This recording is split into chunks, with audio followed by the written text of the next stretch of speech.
Good afternoon. Thanks for joining us today for our second battle. This one's for battery metals. I'm Deborah Honig with Adelaide Capital. I have with me Vanessa and Tina. They want to say hi. Hello. So the format will be similar to the silver battle, which is 3-minute pitches. We've got 3 different heats of 5 different companies presenting. The last one I think has 6. At the end of the heat, there will be a vote, and everyone in the audience is welcome to vote. Last time, I forgot to make it anonymous. I did not make that mistake again. So if you vote, don't worry. No one's going to see what you vote for like this time, unlike last time. But you know what? You got to live and learn, I guess. And then at the very end, we'll have the 3 finalists in a runoff, and then you can pick the battery metals battle winner, and they'll get a free webinar from Adelaide Capital. And this all, of course, in support of charity. So Tina, you want to talk to us a little bit about your campaign? Yeah, so I'm part of a campaign for the Leukemia and Lymphoma Society of Canada, and it just kicked off today. So the battery metals battle, we've asked issuers to make a donation to the charity. So I think it's a great fundraiser. COVID has caused a lot of strain for cancer patients and their families, and it's already, if you're diagnosed or being treated with cancer, you're dealing with enough stress as it is. A lot of government funding has been reallocated to COVID initiatives as well, which has come at the sacrifice of leukemia research. So I think this is a really timely fundraiser and going to good use. The LLSC proceeds go towards patient support, education, and research. So I'm really excited to be working on this and to have the support of the issuers and also Adelaide Capital, all the Adelaide women for helping me out on this. It's not often that your employer kind of takes the reins and really helps you out with a charity initiative like this. So yeah, I really appreciate it. And you'll see the donation link on pretty much all of our social media channels. So I would encourage you to donate if you're able to do so. And we also made a donation as well. And of course, Tina, we'll help you with anything. Thank you.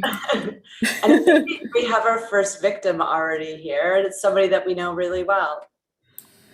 Yeah, so Abraham Drost is with us. He's the CEO of Clean Air Metals, listed on the TSX Venture Exchange with the ticker AIR and on the OTC with the ticker CLRMF. Good to see you. Well, thank you very much, Tina and Deborah and company, and very much appreciate the invitation. That's great. Thanks. We'll give you again, Deb. And great charity. We're very happy to support that as well. And, thank you. Appreciate it. If you're okay, Tina, I'll just pull up just a few slides to guide my pitch. Yeah, we'll give you the ring in for your 3 minutes as well. So when you hear the buzzer, you can get started. Absolutely. Okay.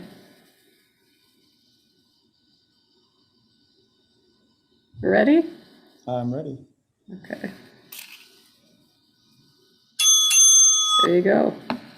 Good afternoon, ladies and gentlemen. My name is Abraham Drost. I'm the CEO of Clean Air Metals, Inc., a relatively new issuer that started trading last May the 22nd. I'm normally joined by my colleague, Jim Gallagher, former CEO at North American Palladium, on this pitch. And Jim and I were both attracted by the high grade profile of the Thunder Bay North project. The company was really formed around the consolidation of 2 very exciting platinum, palladium, copper, nickel assets. And my background is junior mining as a geologist, and Jim's a mining engineer, and together we make a formidable team. And we've really put our stamp on this in a couple of ways. We are ESG leaders. We're very proud of our EDI policy, and also to wit, our memorandum of agreement with 3 First Nation partners, which was announced on January 11th. They also asked for exposure to the equity, so we found a way to get that done and announced that on January the 28th with a warrant facility that makes them ultimately investors in the project. And so our interests are aligned, and we expect a smooth sail to permitting. And on January the 20th, we published a resource update for the Thunder Bay North project of 1.8 million ounces indicated palladium equivalent. And that was on fairly conservative assumptions around a 3-year trailing average price deck and a $77 US cutoff grade based on an underground ramp access, high-grade selective mine approach, which constrained the resource model. And these are magma conduits. These are the focus of our efforts, and magma conduits are quite rare. You don't find them in North America, but you do find them at Norilsk in Russia, and that's why we've used the Norilsk model to guide exploration. You can see the breakdown of resources here, 700 kilometers of drilling defining the current deposit, and 1.3 million ounces indicated. Escape is where we're focusing our efforts again this year, 2 drills turning as we speak. Last year, we spent $4.5 million, 20,000 meters of drilling, and developed a 500,000 ounce maiden resource at Escape at an average cost, exploration cost of $9 an ounce, which I think you'll agree is peer leading. And when I talk about Norilsk, we have some direct comparisons around the stratigraphic and structural makeup of the Talnett complex at Thunder Bay North. We have 2 well-developed conduits, which I just showed you, and they compare very well with the Kerlak conduit at Norilsk. And the point is here, this platform produces 30% of the world's palladium as a byproduct of copper nickel mining. We recently had an intercept in the Escape. That's your 3-minute timing. So thanks for joining us and for being brave enough to go first. I guess by virtue of it being in alphabetical order, but appreciate the pitch and the support. Yes, gladly done. Thank you. Thank you. So next up we have Corrado De Gasparis. Sorry if I butchered your name. Who was introduced to us by Tom Calandra recently. And it's a pleasure to have you. You're with Comstock, and I believe you're going to be talking about Comstock as well as your mercury and then your lithium assets, correct? Exactly. Can you hear me okay? Yep, you're good to go. So you'll give me screen control or no? You should have it. Do you have a screen share function in the bottom? I do. There we go. Sorry. And Tina's gonna give you the bell. You ready? 3, 2, 1.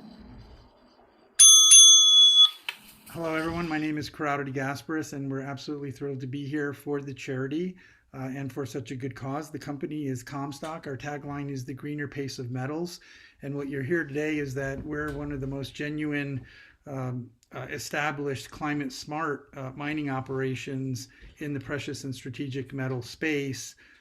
And take that notion of closing the loop very, very seriously as we've built our business up from the ground and really have created not only a scarce metal reclamation and recycling process through the cleanup of a Superfund site on the Comstock district. We're literally operating within a Superfund and have created EPA protocols, technologies, and systems to not only remediate all of the contamination from the old mine site soils, but also to extract the gold that's been trapped, in those old mercury amalgams and contaminations that have left behind.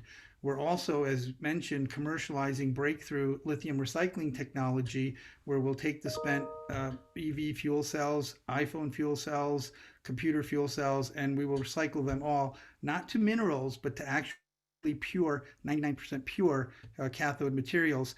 And then on our 10 square mile mine site, we're using new technologies in geophysics to really make the exploration, the development of mining and development much more environmentally friendly. So from cleaning old environments to recycling wasted materials to using brand new techniques, we really believe we're leading this environmentally sensitive ESG movement, not just talking about it. First, on the Comstock, we just completed a massive geophysical survey. It was airborne from a Canadian company called Geotech. And not only did it tell us the magnetics of the entire district, but it went down to depths of almost 2,000 feet. So to be able to see 3 dimensions at depth is a breakthrough, and it will ease and appease the level of disturbance that's required for exploration and the discovery of gold and silver. In the Mercury, the UN just recently in 2017 passed a sustainability initiative requiring the eradication of mercury, and especially from artisanal and small scale mining. We have technology that we've deployed in the Comstock and in the Philippines, cleaning up entire ecosystems. And lastly, we're in now the business of recycling these lithium ion batteries, all types, for all segments of the market. And our plant sits literally right across the street from Tesla's Gigafactory #1. Thank you, guys. That was perfect timing. For Thank you sure. very much. That was crazy. Thank you very much, Corrado. All right, thank you. And next up, we have Eric Zansher. He is chair of Critical Elements Lithium Corporation. Hey, thank you. Thanks for having Hi. us here at this gathering. And Thank you. It's lovely to see you, Eric. Why don't you tell us about the company? You bet. I'll give you the 3. Are you pulling up slides or? Best to share screen. There we go. There we go. You can see that all right now? Yeah, All right, very good. I'll start the timer. Okay, so I'm Eric Zansher, the chair of Critical Elements, and today I'm going to tell you why I feel lucky to focus on lithium via critical elements. First, why lithium? Through 2020, electric vehicle sales jumped 58% globally despite COVID-19. And the average battery size jumped 23%, reflecting Europe's tastes, leading to a 96% increase in lithium consumed over 1 year. 96%. The EV demand consensus is pretty clear. Canaccord Genuity looks for a 25% compound annual growth rate in EV sales out to 2030. That corresponds to 2.7 million tons of lithium demand by 2030, up from 340,000 tons last year, leading to a 59% supply shortfall. UBS has a similar number, forecasting a 50% shortfall in 2030, the worst supply deficit of all the battery materials.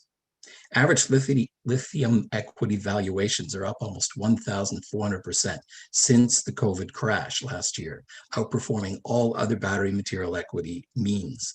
Equities, as they do, anticipated the upturn in lithium pricing, which bottomed in the fourth quarter. Given timelines from exploration through production and qualification, supply is highly unlikely to keep pace with the demand being set by the manufacturers, whose timelines are shorter and their billions of dollars are already flowing. Lithium supply is the most vulnerable in the battery material space, and that is where, in my opinion, the best investment opportunity resides. So going to the next slide. I'll go there. Here's 4 reasons why Critical Elements is the go-to lithium name. 1, wholly owned lithium project, the Rose Lithium Project in northern Quebec, is one of the highest purity undeveloped lithium projects globally. High purity drives low operating costs and low capital costs, and theoretically gives us a potential premium in pricing. Using conventional processing, no black boxes, we see cash flow commencing in 2023. And our phase 1 feasibility study alone generates an after-tax NPV of $726 million and a 35% IRR. Quebec offers competitive advantages with strategic access to both EU and US markets, excellent infrastructure, including low-cost, low-carbon power, 93% hydroelectricity. Management's been there and done that.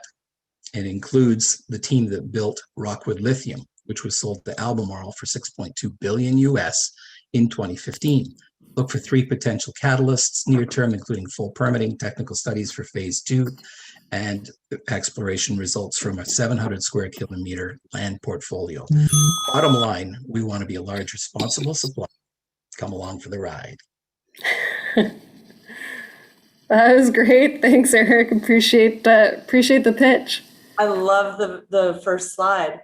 like tailored just for this event. That's great. Thank you. Yeah, it was really nice. Thank you, Eric. So next up, we have Chris Dornbos of E3 Metals.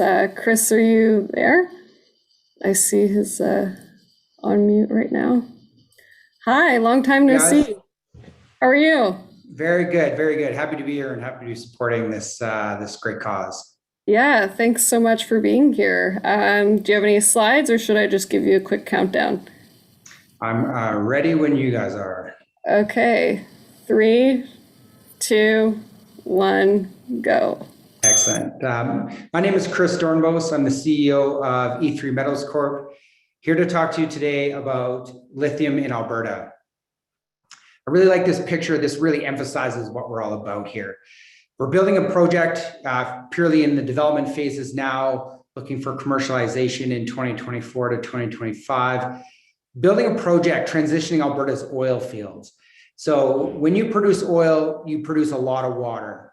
And in that water, in one specific aquifer in Alberta, is lithium enriched.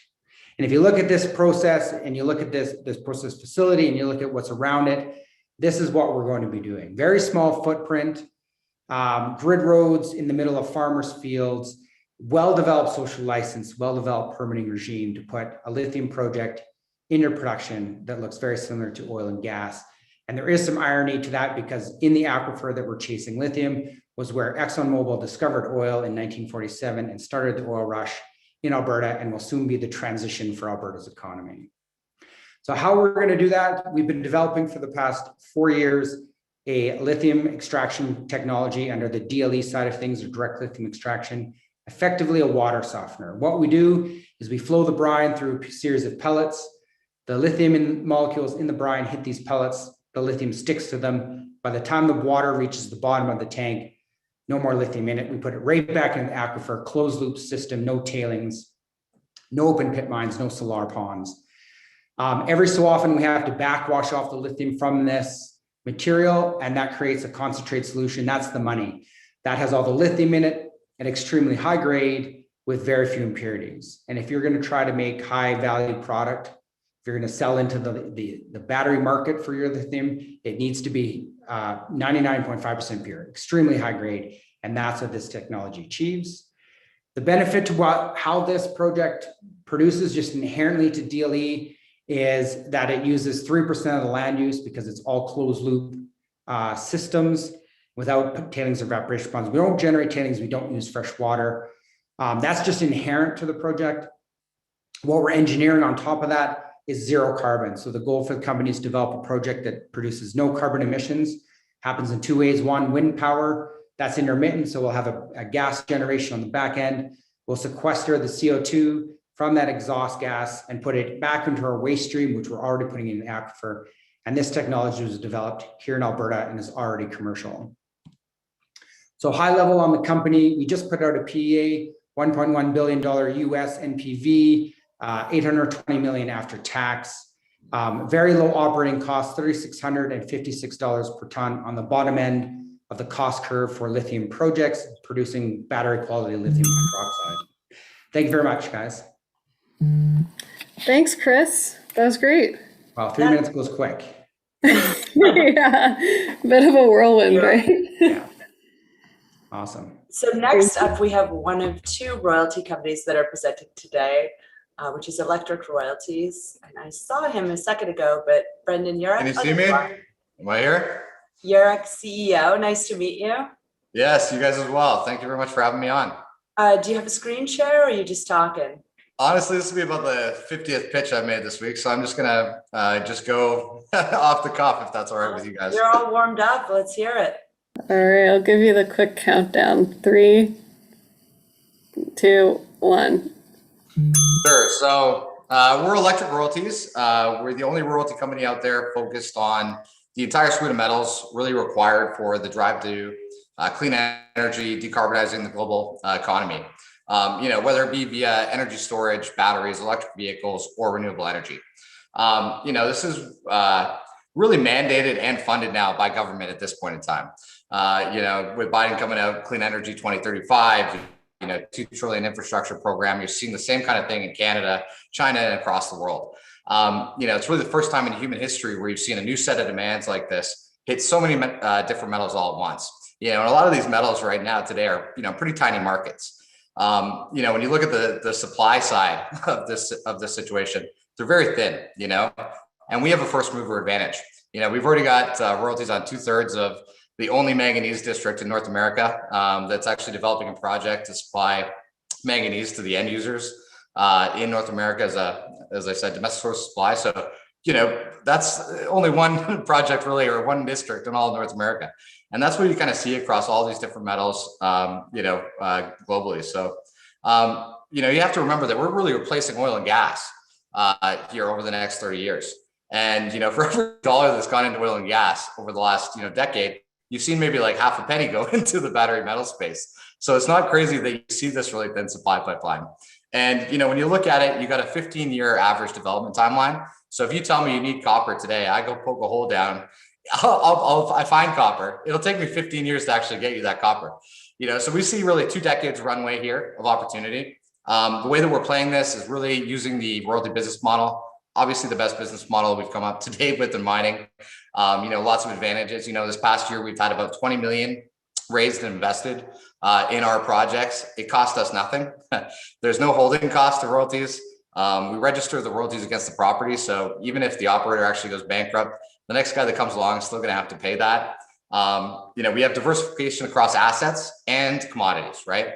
And so we're chasing tin, lithium, nickel, copper, vanadium, zinc, graphite, manganese, and cobalt.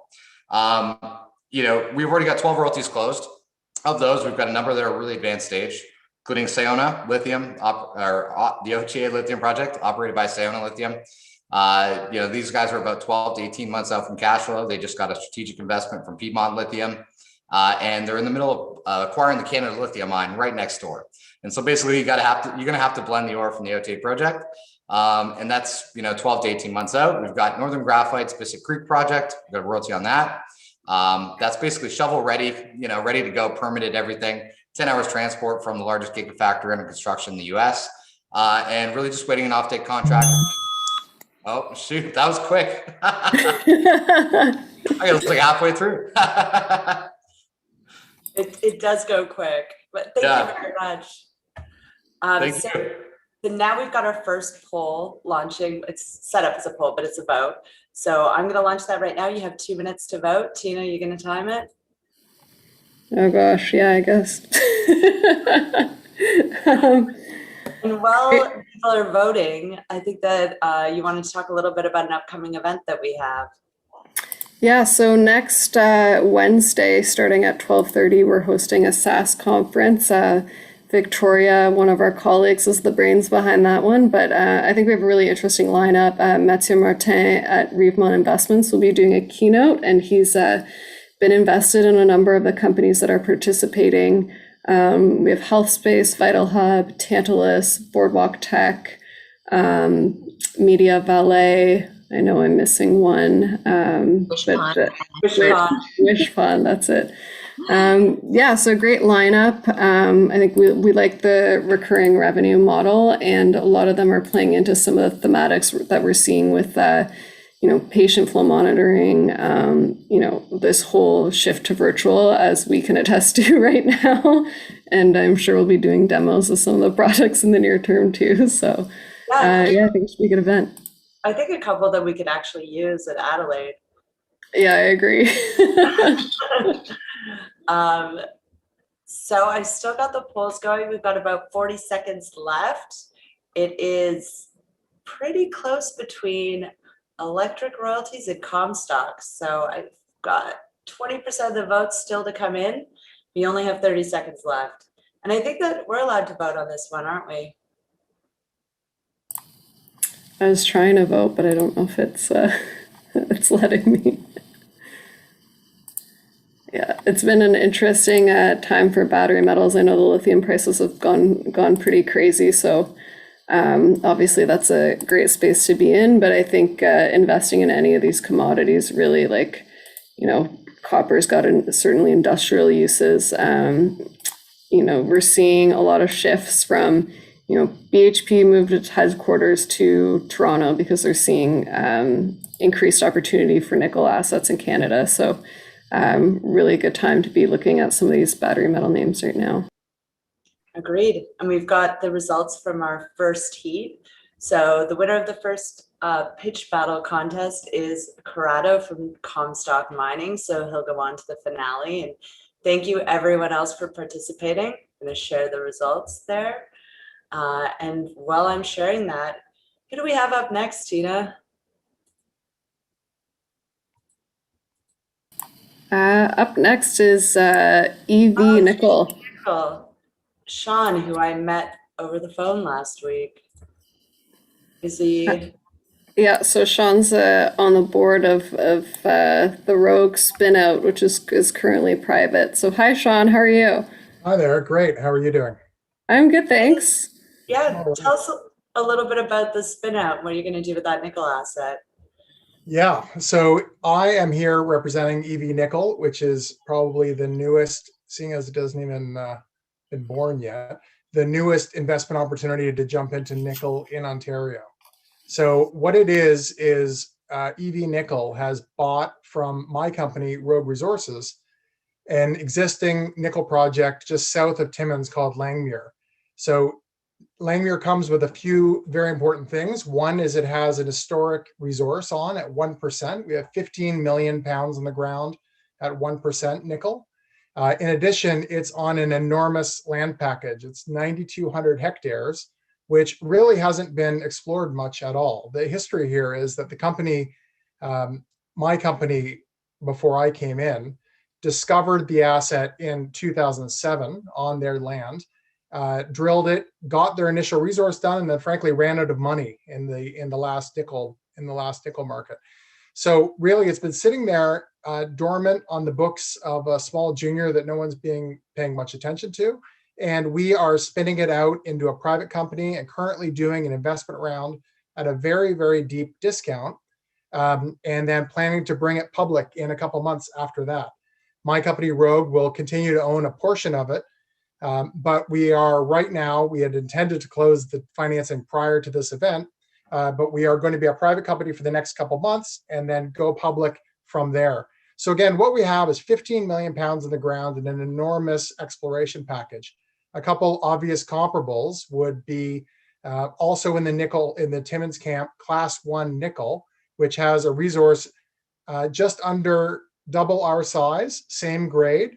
And any given day, that stock trades for about $90 million or so.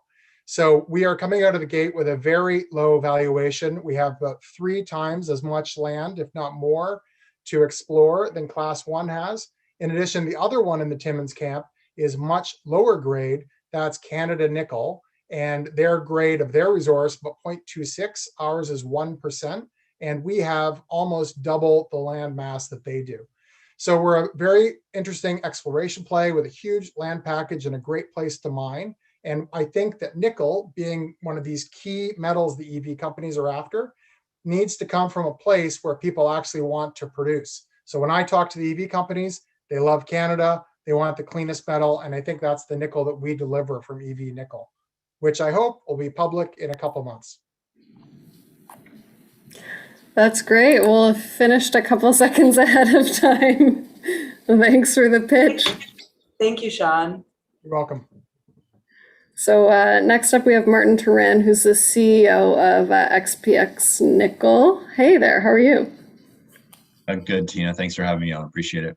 Thank you. Looking forward to hearing the story. Great. I'll share my screen. Okay. Okay, thanks for having us on. So we're FPX. We're traded on the TSX Venture Exchange, current market cap around $120 million. Who are we? We're focused on the advancement of a very large-scale nickel deposit in central BC. We completed a PEA on that recently. This is going to be one of the 10 largest nickel deposits in the world, or one of the 10 largest nickel mines in the world, rather. Operating costs are going to be very low, within the bottom quartile of the cost curve at $2.74 per pound. We have the ability to produce a product that would go either into the stainless steel market or into the EV battery market. And perhaps just as importantly, we have the ability here to produce nickel with a very low carbon footprint. So where are we located here is the project map in central BC. Dakar located really right in the heart of the province in an area with a lot of this scale of existing operating mines, multi-generational bulk tonnage open pit mines are quite common in this area of British Columbia. As I said earlier, we completed a PEA in September of 2020. We're now moving into the pre-feasibility study phase. That PEA showed an after-tax NPV of $1.7 billion US on an after-tax basis, versus our current market cap, which is just a fraction of that. In terms of where we would sit on the cost curve, as I alluded to, here's the current cost curve for the nickel business. At $274 a pound, you can see that we would sit right in that bottom quartile. How do we compare to other nickel projects in the marketplace? First of all, there aren't a lot of them out there. Nickel has been sort of serially underinvested in sector for the last several years. We think that the long mine life here and the very efficient capital payback puts us in a very good position versus the comp group. With respect to the comp group, though, we still see a lot of value and a lot of upside in the equity at this point on a P over NPV basis. So market cap divided by NPV, you can see against our NPV of US 1.7 billion, we're trading at a fraction of that of about 0.05, 0.06. So see a lot of room to re-rate here as we go forward. We show the ability here to produce nickel with a very low carbon footprint. So where you sit on the cost curve is very important. We also think it's fundamental to sit low on the carbon curve. And as you can see, we would have a fraction of the carbon emissions from our production versus the peer group at about 2 tons of CO2 for every ton of nickel produced, whereas the industry average is closer to the range of 25 to 30. So as it comes to kind of the importance of green nickel for the EV battery market, we think this is a key differentiator for us. We're also seeing the ability to have significant amounts of carbon sequestration in our mine tailings.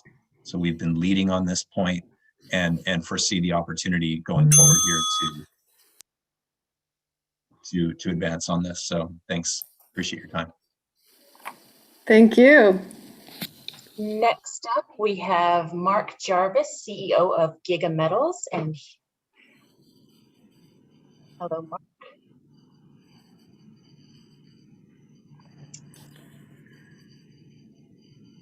Camera and mic. There we go. Unmute. There we go. Hi, how are you? Very good. How are you doing? I'm good, thanks. Are you ready? I am ready. I won't be using any slides. I'm just going to talk.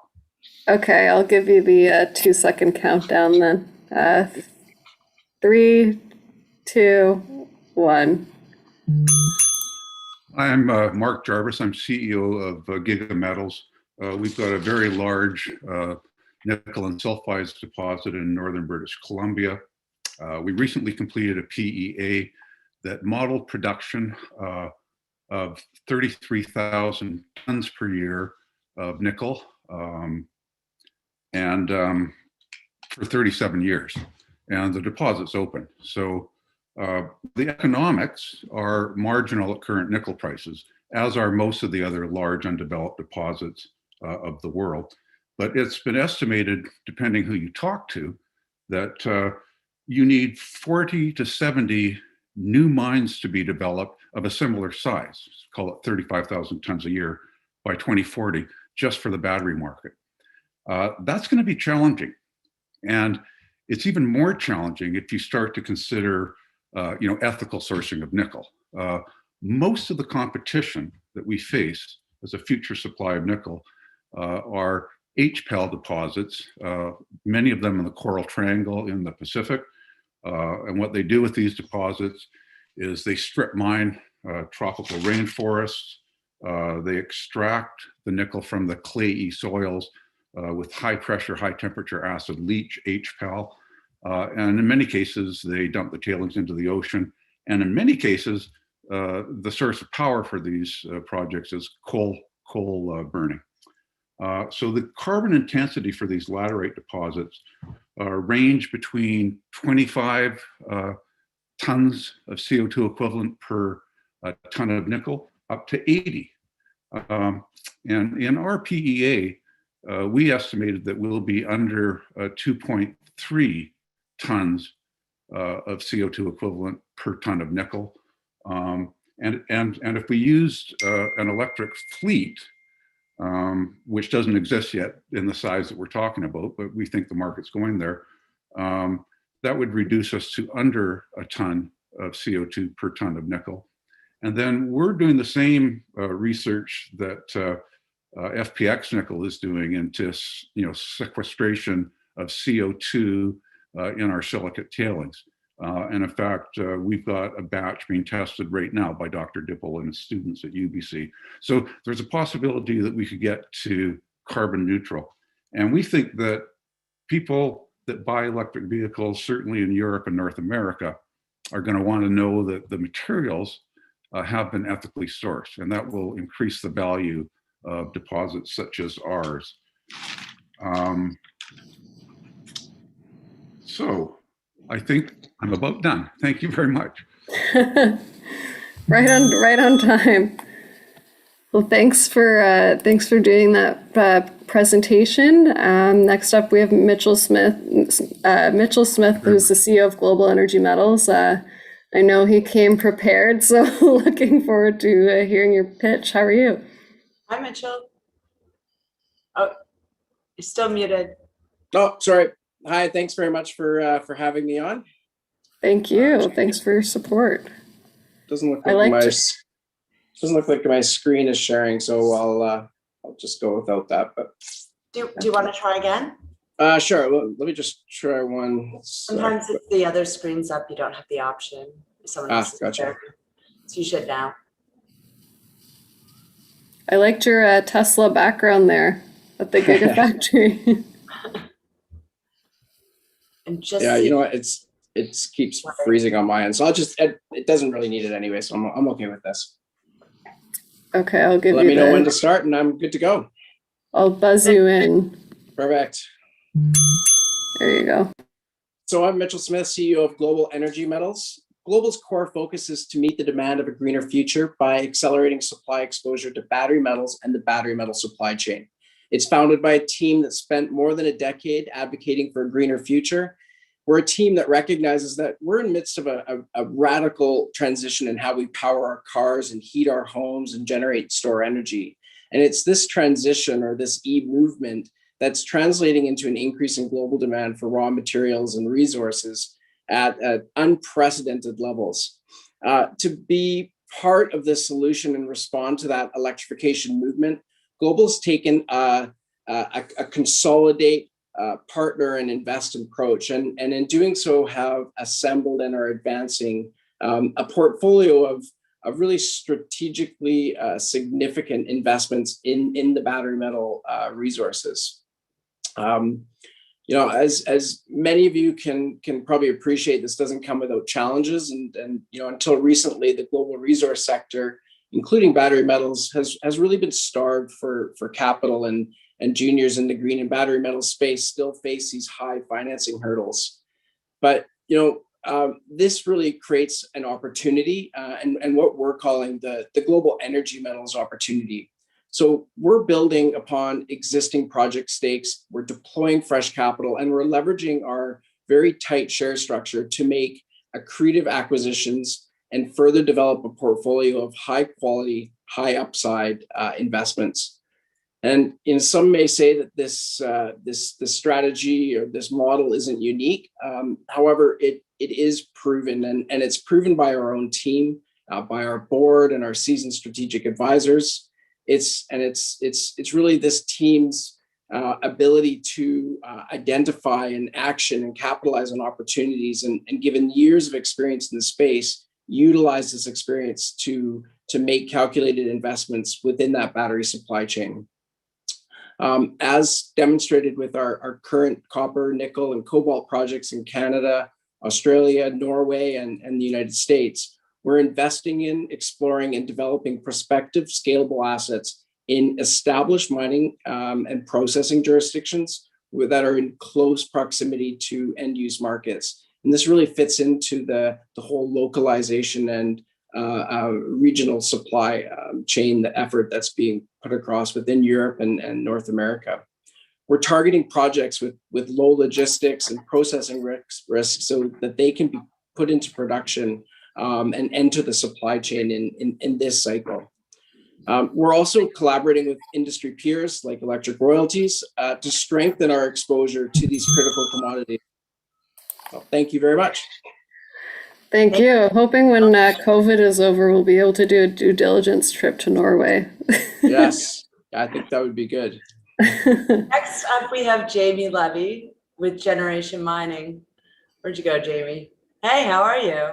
Hi, how are you? How are you? Thanks for having me. You're welcome. Are you going to do a screen share? I'm going to try. Or you're just going to talk from the heart? It's not the way I'm used to spend my Thursday night, so. Can you see it now? It was a BYOB. Yeah, we can see it. Feel free to have a drink, Jamie. It'd be nice. It'd be nice to end this lockdown soon. Yeah. All right, you ready to go? I'm ready. Thank you for having us, and great cause. I'll do there we go. I'm Jamie Levy, President and CEO of Generation Mining. As you can see here, we got some of the metals for the Green Revolution. We got just over 4.2 million ounces of palladium, 1.1 billion pounds of copper, and 1.4 million ounces of platinum. Those are our resources. We do have some reserves, which I'll talk about soon. We just put out a definitive or bankable feasibility study, if I can say that anymore. I think it's just called a feasibility study 2 weeks ago. It should be filed imminently. The economics were quite robust. We have a 13-year mine life producing an average of 146,000 ounces of palladium a year, 36 million pounds of copper, and 41,000 ounces of platinum. There's a nice gold and silver credit in there as well. The average annual production is 245,000 ounces of palladium equivalent. The life of mine payable metals is just over 3.2 million ounces of palladium equivalent. We did have two scenarios here. The base case, which is based on 1725 palladium and 320 copper, which is a little bit of a discount from today's prices, produced an internal rate of return of 30%, and after-tax NPV at 6% of just over $1 billion. And we had a very nice payback at 2.3 years. That's all after tax. At spot prices, which is based on just under $2,400 palladium and $3.99 copper, which is still, I believe, below what the market is below what the market is nowadays, produce an IRR of 47% and after-tax NPV of over $2 billion with a 1.5 year payback. The life of mine payable metals is just under 2 million ounces of palladium, 460 million ounces of 460 million pounds of copper, and 437 ounces of platinum. There is just over 150,000 ounces of gold and 2.8 million ounces of silver. Where we are, kind of close to where Abraham is over in Clean Air, we're about a couple hundred kilometers away from Thunder Bay, about 10 kilometers east of the town of Marathon, 30 kilometers west of the gold mine Hemlo that Barrick is presently. This is a very mining friendly area. As most of you know, Equinox just took over Hard Rock, Impala took over Lac des Îles for over $1 billion about 18 months ago. Magino and Cote Lake down to the southeast are getting permitted. Hard gold is in production. We have very good infrastructure. We have 2 rail lines. One, the CP line just north of us and the CN line going through our property. We have the Trans-Canada Highway, and there's 2 power lines that intersect our property as well. So very good infrastructure. Just our after-tax project cash flow is very good. As you can see, the first 3 years, we're getting out a lot of the palladium, and we're going to be able to capitalize on some of the higher prices, and this will indicate why we have such a short payback. Payable metals, as you can see, we're mining a lot of palladium early on in the mine life just to get it out, and same with the copper is pretty steady for the life of the mine. So this used to be, thank you very much. Thanks, Jamie. That was a great presentation. I know there's a lot of information to go through in 3 minutes. I think you did a good job. My last one of the day. Thank you. Okay, so now I'm going to launch the second vote. So feel free to vote for who you thought gave the best pitch in Heat 2. In the meantime, can we plug our social media, ladies? Yeah, for sure. So as most people probably know, we've been doing a lot more social media throughout the pandemic. And it's an area that we've continued to grow the business, both on the Adelaide platform, as well as doing social media for a variety of different issuers in different sectors. So that is an area that we continue to want to grow. So if anyone's interested in social media and would like to have somebody help them with it, feel free to reach out. We have a whole social media team, which is none of us, thankfully. But we do all work together on it. So yeah, that's the plug for social media. And then we have another upcoming event in the mining sector, which is an Idaho conference on April 8th. We've been working to put together a list of companies that have projects, both exploration and development and production in the state of Idaho. And we've got a great keynote speaker lined up that Tina organized for us. Yeah, so Butch Otter's the former governor of Idaho who will be speaking. He's on the board of Integra and First Cobalt as well. And Ben Davenport as well, who's the VP at the Idaho Mining Association. So I think they'll provide some good insight on the jurisdiction and kind of a good comparison of Idaho versus some of the other states in terms of exploration and development. And I think, we've got 20 seconds left on the vote. So if you haven't voted yet, only 73% of the audience has voted. So get in there. And Tina, did we actually list the issuers that are attending the Idaho conference? We have Integra participating, First Cobalt, Bunker Hill, Revival Gold will be presenting, Exelon, and Perpetua. Great, and the poll's done. So for the second heat, the winner is Generation Mining. So Jamie, stick around to the end. We'll have you back for the finale. You can go grab your beer while you watch the last the last couple and prepare for the final round. And if you have a dog, you can grab your dog too. It's definitely a good selling point. Yeah, and who do we have starting off heat 3? We have Carlos Vicens. I hope I'm saying that right, Carlos. You are. Hi. Oh, good. Pretty good. How you How are doing? you? Thank you for joining us. No problem. Can you see me well? Yep. Excellent. This is like an MBA conference here. I get one of these battle pitches in the MBA program. We've got strong performance. Capital University. Well, thanks for having me, and pleasure to help out with getting some money into these valuable places to help out people. Thank you. Appreciate it. So I'll give you the 3, 2, 1 countdown. Excellent. 3, 2, 1. All right. Thank you very much. My name is Carlos Vicens. I'm the CFO of Neolithium, and I'm here to talk to you about Neolithium and its 3Q project.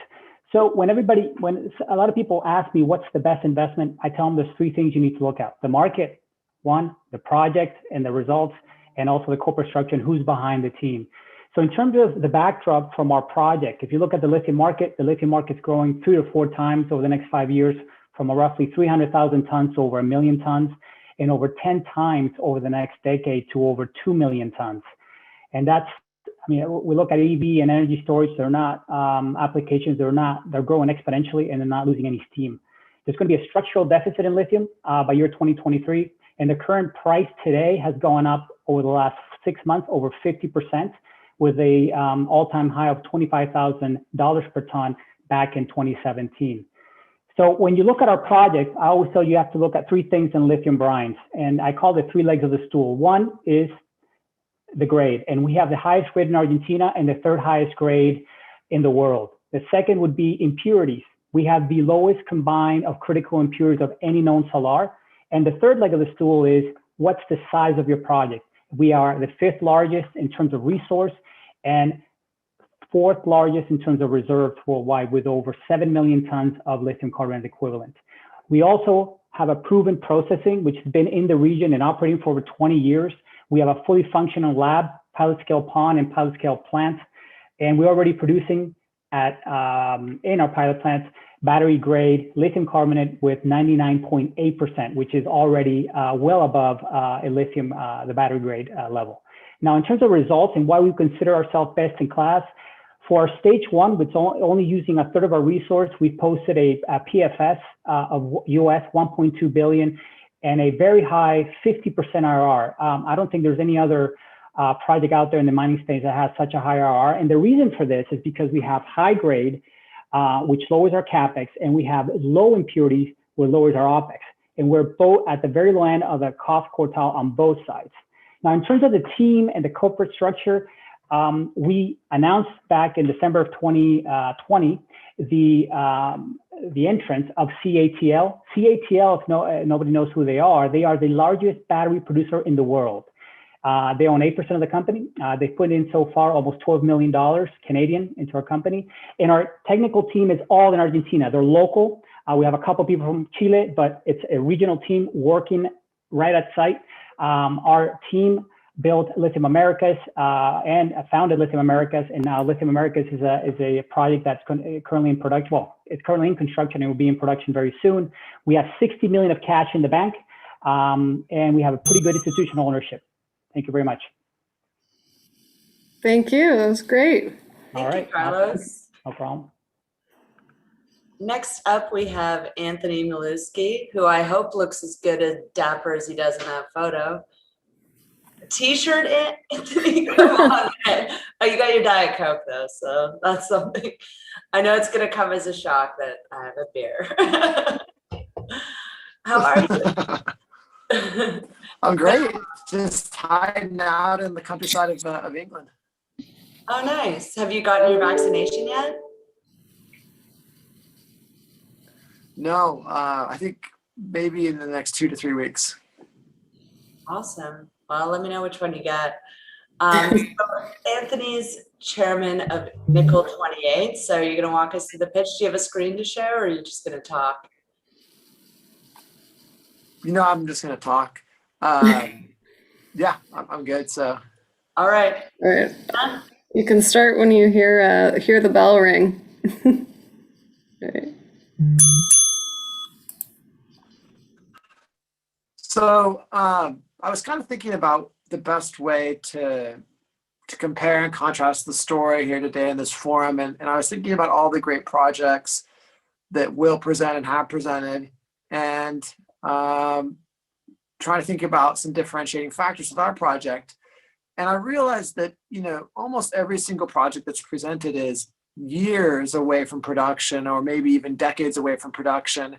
They've got hundreds of millions, maybe billions of dollars of CapEx sitting in front of them. But today our story is a bit different. Today we produce 34 to 35,000 tons of nickel annually, making us one of the most important nickel producers in the world. We produce 3,000 to 4,000 metric tons of cobalt. You know, around 3% of the total cobalt supply comes from our mine. We have a 40-year mine life. We have a track record of almost 8 years of production. And, you know, if you're driving an electric vehicle, there's every chance that you have our nickel and cobalt already in your battery. So we are a producer, not a picture of a promise that we might one day produce, but instead we are an operating nickel and cobalt mine. Moreover, we're carbon neutral. So, you know, a lot of people talk about what are they going to do with their carbon footprint, and we have actually already offset our carbon footprint, and we'll continue to do that going forward by buying carbon credits in the voluntary markets. And so the story is quite unique and differentiated. Our mine is located in Papua New Guinea, and our partner is MCC. We also have some other interesting assets in the portfolio, including a basket of royalties over Dumont, which is in Canada, Turnagain, which is Giga, who presented earlier, and then a handful of other companies in both Canada and in Australia. We have $8 million of cash, and our portion of the joint venture today does roughly $40 million of revenue, 40. Our market cap is 57 million. So it's pretty absurd where the company is trading today. The CapEx to build the mine alone was about 2.5 billion. We own roughly 9% of that. So if you could put it in that context, you know, we think we're undervalued. And frankly, we think that if you are interested in nickel in particular and cobalt, and you want that exposure, you can invest in an option. You can buy an option. In other words, invest in a company that will develop and be developed in time. And frankly, I've invested in some of those myself. Or you can invest in a producer today that as we pay down our loan later this year, will start to trade on a free cash multiple. And I think that's a different value proposition than most of the companies in this space, globally. So that's the pitch for Nickel 28 production today. Awesome. Right on time. Anthony. And next up, we have our second royalty company. And here to tell us about it is Alex Sukernik. Alex, I hope I said that right. Oh, could you please turn your mic on, Alex? Here we go. I'm beginning to figure the Zoom thing out a year in. So thank you very much for having me. What I'll do is I'll share a screen, but I only got one slide because we've got all of 3 minutes or whatever it is. So okay. So look, it's a really simple story. We took a look at the whole decarbonization, energy transition movement, and what we saw was that this was a story of copper first and foremost, a good sprinkle of nickel, and we felt that that covered pretty much the whole universe. So we decided to start the first royalty company that was focused on copper. And if you know anything about the business, this is not a small man's game. It's either the big mines that get developed, which comprise vast majority of global production, or you're not really in the game. So if you look at what we've done, we've picked up third-party royalties on some of the best development assets in the world. Taka, First Quantum's next major priority, Nova Union, Teck and Newmont, the Dumont project, which is a nickel project in North America, which we believe will be easily the most advanced project in nickel on the continent as a domestic supply chain gets built. The Twin Metals complex in Minnesota, which is the Duluth complex, which is really probably the largest mineral camp on the whole continent, 34% of all US copper reserves, 95% of all nickel reserves, and the Vizcachitas project in Chile, which is one of the largest copper development projects in the Americas. It's about 2 billion tons of resources, high grade cap and growing. Look, we've got a team of about 10 people around the world situated in all the key regions. We focus on buying royalties from third parties. We don't really deal with the miners because you can't go to Teck or Newmont or First Quantum and get a royalty, forget it. But we have very good relationships on the ground in all the key places, and we've been pretty successful in scaling the business, and we want to do more. Really not much more to add beyond this. We don't want to get too detailed here about the projects or anything of that nature. It's pretty amazing when you look at what's happening macroeconomically. I think Trafigura came out with an estimate of saying there's going to be a 10 million ton copper deficit by 2030, which means you have to start today. It takes 7-8 years to develop a mine if you have a full reserve. So basically we have a 10 million ton deficit happening tomorrow, and Taka, which is one of the largest development projects in the world, will produce about 2% of that deficit, 200,000 tons. So it's a good question where the other 98% is going to come from. I'm as curious as the next guy. Meanwhile, I think all we're trying to do is just get the royalties on the best copper development projects around, because we think that they'll all be necessary in order to fulfill what the world wants to do. So that's pretty much it about the company. Happy to talk to anyone offline. Obviously, we only have 3 or 4 minutes here, and thank you very much. Thanks, Alex. Appreciate that. Do you like we let the newbie butcher your name? Sorry. No, that was a great first shot. I mean, I think I've heard every variation at this point, so that was very well done. Can you give us the actual version? Sukernik. Sukernik. Okay, we'll work on that for next time. No worries at all, ladies. Thank you. Thank you, Alex. Thank you. Thank you. Tina, who's up next? Yeah, so next up we have Derek Wayrosh, who's the president and CEO of Palladium One, also a director of Cabral Gold. We've had Cabral do a couple of webinars with us. Always fun to see Alan Carter. Hi, Derek, how are you? Very well, and yourself? I'm good, thanks. Thanks for participating. Oh, thanks for organizing this. This is fantastic. It's a great cause. Yeah. Do you have any slides that you want to share? I do have a few. Okay, perfect. Why don't you get those loaded up? I'll load her up. So hopefully you can see that now. Yep. Should I give you the quick countdown? Sure. 3, 2, 1. So my name is Derek Wayrosh. I'm the president and CEO of Palladium One Mining. Palladium One is listed on the Toronto Venture Exchange. trading symbol is PDM. We are very much an exploration stage company with a balanced exposure to thematically hot metals, serving the battery metal complex, so nickel and copper, as well as the PG space with palladium and platinum. We've got $20 million in the bank at the beginning of the month and have a very aggressive exploration program scheduled for the balance of this year with a $11.5 million budget. Our focus is on our 4 projects, 2 in Finland, 2 in Canada. And we've had 2 discoveries in the last year, 1 on each continent, a very high grade nickel sulfide in Ontario, as well as a PG dominated project in Finland. Our story is really about credible and significant resource upside potential.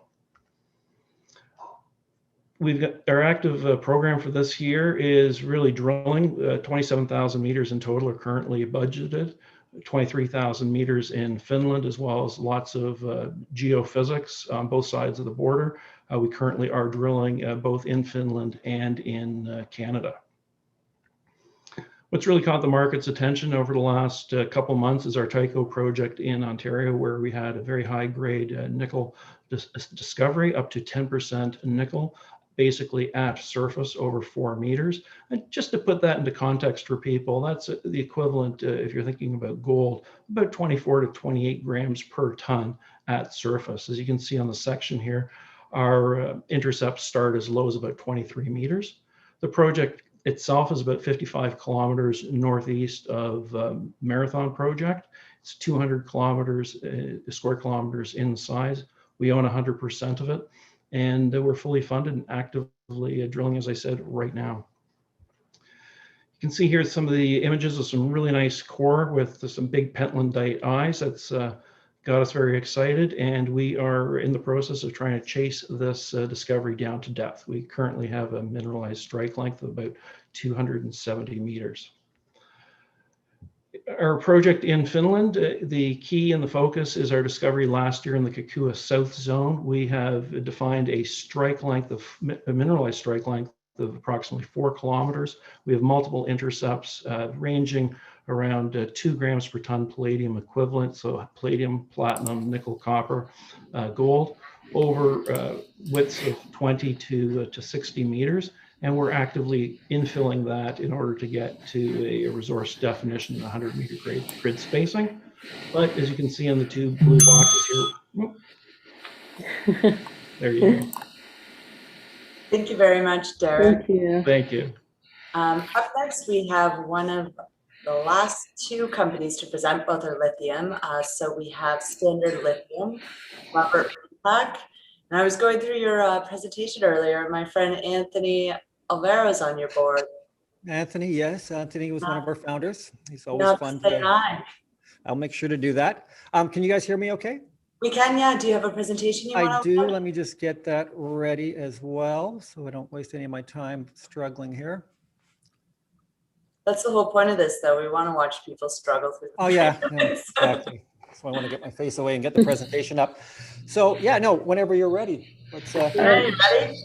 Ready. 3, 2, 1, go. Right on. Thank you, everybody. Standard Lithium. We are, I would say, the most exciting and frankly, the coolest project in the entire lithium space today. Why are we looking at lithium? Well, there's no geological shortage of lithium. It's very common on the planet Earth. There's no shortage of customers looking for it with EVs and energy storage. The demand for lithium is growing exponentially. But there's a shortage of advanced projects with financing, projects that have infrastructure, permits, and an increasingly shortage of time to get these projects online. That's where Standard Lithium comes in. We have the largest lithium brine project in the United States, just over 3.9 million tons lithium in the ground. It's a brownfield project. We can produce 21,000 tons of lithium from an existing brine flow. Because of that, we're a first mover to get into production.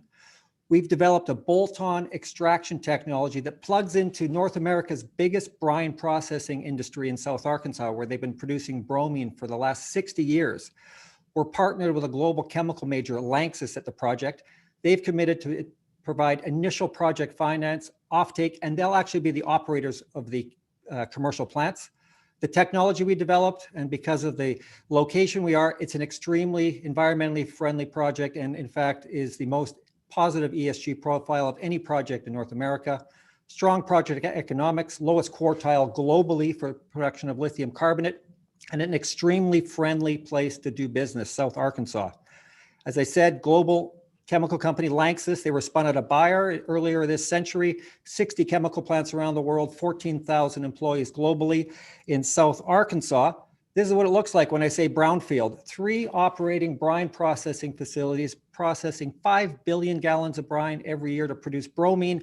After they take the bromine out, they pump it back into the ground. That brine is rich in lithium. What we've developed is a technology that can plug into the back of that. And we can take the lithium out after they've taken the bromine out, then we pump it back into the ground. The technology doesn't require the bromine to be removed to effectively recover lithium, but this gets us into production faster because we piggyback off of that existing infrastructure. And we don't just talk about it. We've actually built an operating plant installed at one of Lanxess's facilities you can see here. I'd love to take you to Arkansas to show it off in person, but this is the best we can do right now. So it's plugged in, operating 24 hours a day, 7 days a week. Here's another shot of it there. When people say they have an advanced project, how many have rail at the site? How many have parking lots? This has all of that. For development, we've got a staged development, responsible use of capital to get to 21,000 tons of production, adding an extraction plant in each of Lanxess's 3 facilities, then decoupling from the bromine business to go into production for pure lithium, targeting 70,000 tons of production. There you go. Thank you very much, Robert. So we have our last contestant up. Last but not least, Emily Hirsch. And the only female contestant. Emily, it's I gotta come on. There's a lot of pressure now. Yeah. No pressure, Emily. Listen, folks, this will not be my first rodeo, but hopefully it'll be one of the last times I'm the only female. Yeah, we know you got the gloves out and you're ready for your pitch. Listen, the pitch is going to be great, but I'd like to know, I'd like Mintac to know I'm coming for him for the coolest lithium project out there. So, all right, we got some stiff competition. So let me get this screen going, guys. Yeah, Emily. All right. Tell me when it's time to start. Is my clock starting? 3, 2, 1. Hello, everyone. I'm Emily Hirsch. I'm the CEO of a to-be-named lithium exploration company that's exploring the Pilot Peak project in Nevada for lithium brines. This is the first slide. Pilot Peak is a lithium brine exploration project of a potentially unconfined aquifer system in a closed basin in Nevada at the dawn of the EV age. Everything you actually need to know about this project is here on this slide, and I'd be happy to send it to anyone that has an interest in knowing a little bit more. But the reason why brine projects are exciting is that most sediment flow sheets, or most of the clay flow sheets, actually boil down to making a brine first and then getting the lithium chemicals out. Whereas the brine project is potentially oxygenated, which gives it a key advantage over oil field, geothermal brines, and sediment-based deposits. We are in the drainage basin of known lithium and boron deposits, meaning that dissolved minerals are contained in the groundwater. Everybody knows why lithium is the darling of the third industrial revolution, and everybody knows why lithium brines have a lot of advantages over its competitors. Nevada is the key point or the epicenter of this revolution in the United States. You've got Schlumberger, you've got the USGS, you've got Tesla, you've got anybody who's doing serious lithium activity in the United States, looking at least in doing something in Nevada. This project has a little bit of past exploration that demonstrates known lithium concentrations. And if the Pilot Peak Basin is closed, as the USGS has published, then it's likely that dissolved minerals are flowing into it and being trapped in this basin. Pilot Peak controls the Columbus Basin, which is shown here on the map. We have done some geophysical surveys that have identified extensive zones of high conductivity fluids, suggesting the presence of significantly mineralized lithium brines in the aquifer. And we're planning right now another round of geophysics, a seismic survey that can sort out the lithology, and then a drilling program to get us to a resource. Everybody knows that a team is important. The team that we put together to develop Pilot Peak combines experience and also knowledge about what to do once we get the lithium brine out, or understanding how do you build a box that works that's not just a black box. We've got a great project development timeline that we're looking at, and we are going on a profitable adventure together. So if anybody is interested in knowing more about Pilot Peak, you can just give me a call. And that is it. Emily, thank you so much. Oh, thank you. What a great way to end Heat 3. All right, I'm going to launch the voting. So you have 2 minutes to get your votes in. And while we're waiting, Tina, why don't you give us an update on your campaign? Yeah, I mean, today was the first day of the 10-week campaign, so I was a little bit nervous at the start, but you know, I'm overwhelmed by the investment community who's really kind of embraced this campaign with me and for me. I think this event alone will bring in over $4,000, and currently, you know, day one, I'm at about $8,000. So my original goal was 50,000, but given that I still have 9 weeks and 6 days to go, maybe I'll up that goal. That's great. I'm glad that you've already gotten off to a good start. I think we had a lot of pent up demand because we've been emailing around trying to donate, but it didn't open until today. And I'm glad that we're staying below that 10,000 threshold for the day. That's great. We're going to plan some more events to help you out too. So if anyone has any ideas, we're all ears, I'm sure. All right, we've got 45 seconds left. And should I say who's in the lead? Can anyone else see this with an only eye? Go for it, Deb. So we've got 75% of the votes in, and Pilot Peak in the lead. Whoa, go Emily. I know, it's exciting. Some girl power today. Yeah. And Jamie.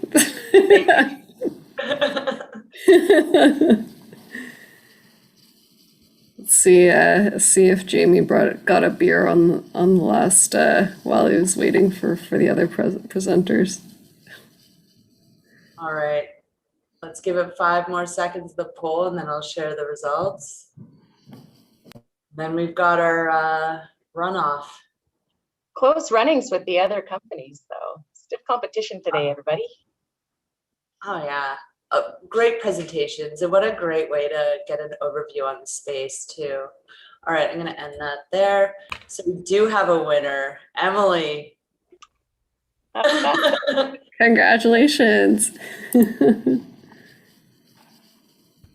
All right.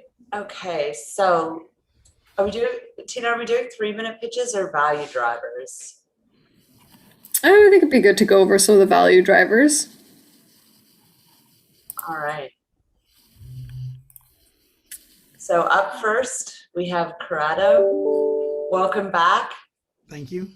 Thank you for your support. My pleasure. Are you going to screen share again? All I right. will, yeah. So emphasize on value drivers? Sure. Give us something a little different. Yeah, we'll do. Okay. You want to kick me off? Yeah, we can do the 3-minute timer. I'll do 3, 2, 1, go. Thank you for having me, guys. I think really, you know, in terms of driving value, it is ESG. It is the triple net. We talk about financial, of course, but the environmental, the social is just as critical. We truly believe that when delivering social impact and environmental impact, it's the most profitable, but it's also the most sustainable. We've done that through our experience with UN mandated cleanups of mercury globally. We literally spent 5 years building protocols with the EPA on how to safely and completely remove mercuries from soils. We rebuilt communities, we rebuilt roads, bridges, culverts. But what was remarkable is it attracted technology to us to actually remediate the mercury from the soils. And now we've launched a global business that's cleaning up ecosystems. So when we talk about value impact, when you can take an ecosystem that's broken, contaminated, not pure water, and reestablish it so that not only can it mine safely, but it can also then reestablish Let me tourism. focus. It's truly remarkable.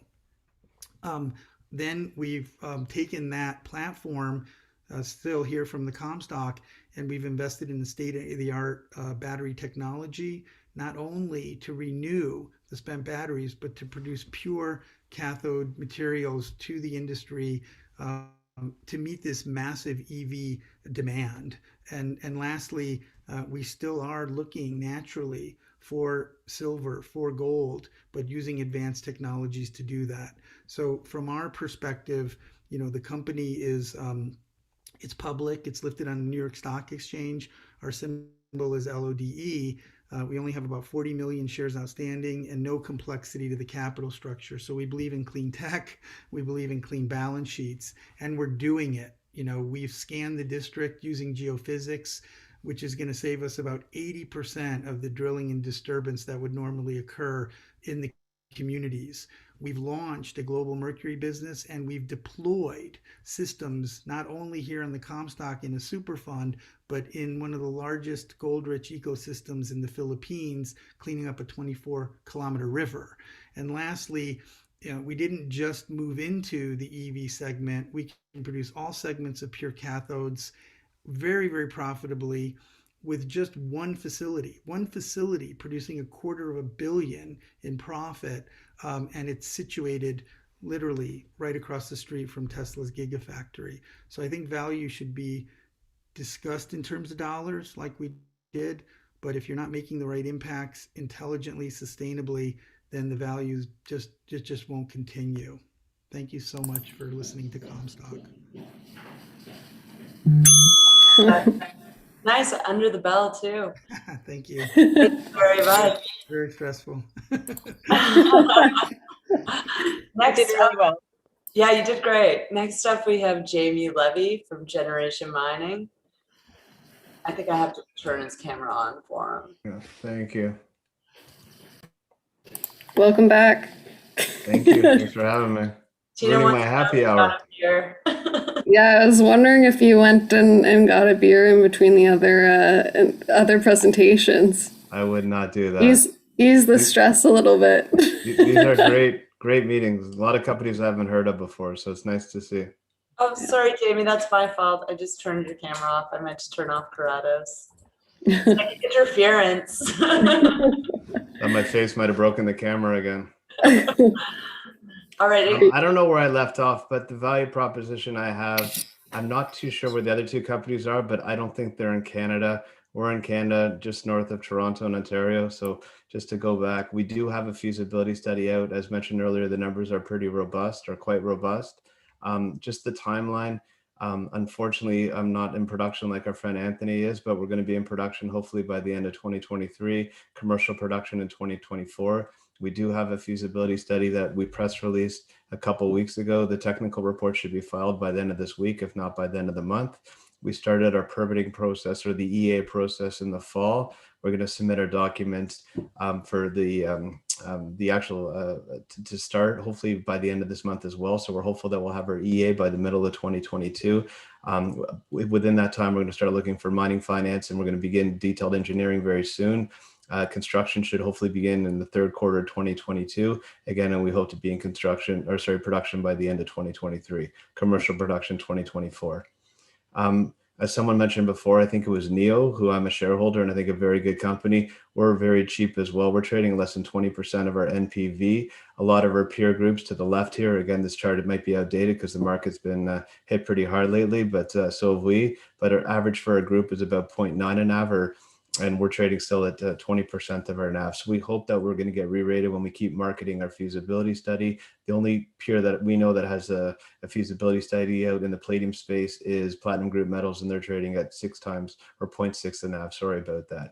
Our key shareholders, I'm sure we've seen Eric Sprott's name a few times. Lucas Lundin, his family trust is in here for Zebra. Sibani Stillwater is our partner right now. We own 80%, they own 20%. For those of you that don't know, Sibani is the largest platinum producer and the second largest palladium producer in the world. Cisco Mining is a big shareholder, and officers and directors own a bunch. Our market cap is around 100 or probably around 125 million today. We have just under $11 million in cash. Some of the upsides we have, we began an exploration program last month. We're hopeful to get in a couple more holes depending on the breakup or the warm weather up in Marathon, Ontario. And we're investigating a rhodium. For those of you that don't know, rhodium is trading about $1,000 a gram. We should be producing about 90,000 tons of concentrate a year. And within that, we have about a gram of rhodium, if not higher, for the first couple of years. So we're hopeful that we can get some money back from the smelters on that. That could bring back an additional $100 million in revenue that the smelters are kind of stealing from us. So it'd be nice if they could pay us for some of that in the future. That's kind of our story. We are the only copper project that I know of in North America, in Canada, and the only palladium project in North America going through the EA process. We hope to be the next mine built in Canada. Awesome. Thanks. 5 seconds left. Thank you. That was great. Yeah, it's interesting. I think there's a lot of companies here that are new to me as well, but a lot of familiar faces too. So I haven't heard the generation presentation in a while, but it's amazing how much you guys have accomplished over the last year, and you mentioned neolithium as well. So definitely a lot of progress with a lot of these companies. Emily. All right, guys. Thanks. I'm going to share my screen again. So that we're going to give the guys their mics. They can interrupt your pitch halfway through. Yeah, listen. I like it when the virtual world mimics the real world, and if one of them wants to explain lithium to me, I'm here for it. All right, I'll do the 3. Are you ready? I think so, yeah. Let me just get back to the one I want to start with. So I'm going to leave this up while I talk, just so that everyone can read the clever things that are on this slide. Pilot Peak is exciting because everybody knows that the highest value for investors is really created from the discovery through the resource. And given the market timing, the strong jurisdiction in Nevada, and what we've been able to piece together based on other exploration that's happened nearby and in the past around Pilot Peak, this is a resource that's able to deliver the kind of value to early stage investors that they're looking for. Everybody knows that lithium is only actually worth something if you're able to get it out of the ground, get it into a chemical, and get that chemical into a battery. But there's also the reality that everyone in the mining industry understands that the time frame from discovery to production goes to 5, 10 years, somewhere around there. And when you look at Pilot Peak, where it is physically, and also where the team is in terms of the group of people that we've brought together around this exciting project, we are well positioned to realize the value in this project along the entire value chain. Going over to the team that we've put together, we've got a comfort level in working in a changing world. And we've brought together people that have a lot of experience with these projects, who have seen lithium projects and other mining projects go through this cycle and go through this journey. And we're excited to take this journey together. And on top of that, working in a changing world means working with people who are confident and capable from the extraction phase through the technology phase of getting products out of a brine and into a usable chemical, and also understanding where the battery market is going, so that chemicals, or the chemicals that we someday produce, will be able to go into batteries. And so having thought leaders that are able to shape the world and use this project to guide the world that we're living in is what makes it the strongest early stage lithium company that investors could look at today. That's it. Thanks, Emily. Thank you, guys. Thanks, Emily. If I may, oh, sorry, can I interrupt? Oh, sure. Thank you. Emily, I wanted to tell the audience also that you do have a lithium podcast. I do, yeah. I have the Minerals Manhattan Project. So I've branched out in lithium in terms of talking to people about lithium. And I also have a fun Twitter that's @LithiumPodcast. And I have dipped my little toe into making TikTok videos because the way the world is going. That's Adelaide's next venture. It's fun. Although Mackay Capital's made a couple TikTok videos for us. Yeah. I think that there was one for this event, actually. So I've launched the final vote, so make sure you get your votes in. I think with this one, given that there's only 3 options, once, I don't know, what do you say, a minute and a half, Tina? think so. We already have 70% of the votes in, so. Give it a little bit more time. We should have all our finalists back on.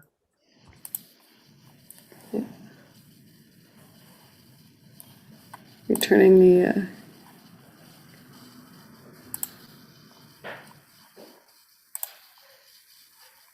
all right. Well, thanks guys for everyone for participating again. You know, it's a charity that means a lot to me, and I think everyone is affected by cancer in one way or another. I think the stat is that every 23 minutes, someone in Canada gets diagnosed with cancer, which is kind of a scary thought, but you know, this is why we do fundraisers like this, and you know, really appreciate everyone's involvement in the behind the scenes and then also the presentations. Well, Tina, thanks for picking a good cause and for being such a valued member of the team too. We're proud of you, Tina. Thanks. And our investment in community. Thank you for your generosity and participating. I learned a lot today. Yeah, thanks for making yourself victims to our pitch the charity.